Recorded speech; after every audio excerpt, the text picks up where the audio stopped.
ओम श्री गणेशाय नमः। ओम श्री सरस्वती जी नमो नमः। ओम श्री भगवते वासुदेवाय नमः।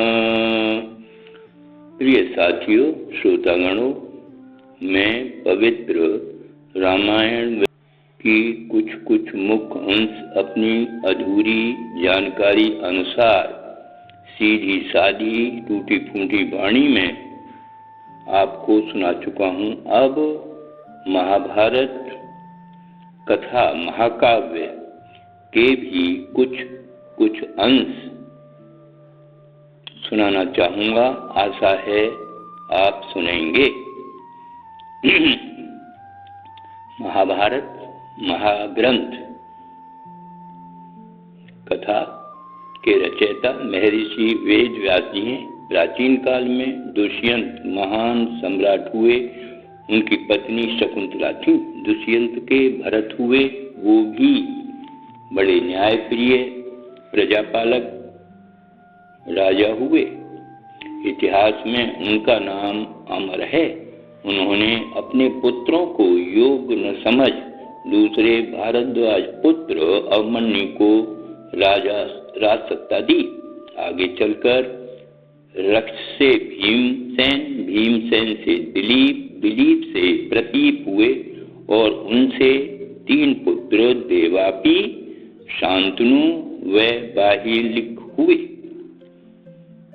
देवापी बाल काल में ही बन चले गए थे। शांतनु राजा हुए। बालिक के सोमदत्त व उनके भूरिश्रवा और शैल्य 3 पुत्र हुए।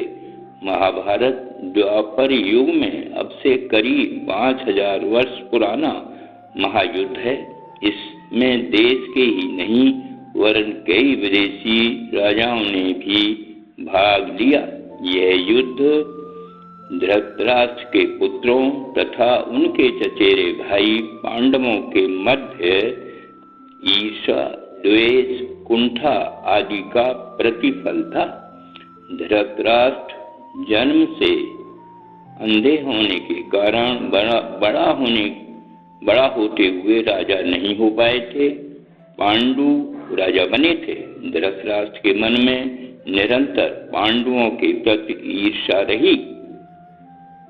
वो बड़ा होते हुए दिव्य अंधा होने के कारण राजा नहीं बन पाए। इतना ही नहीं,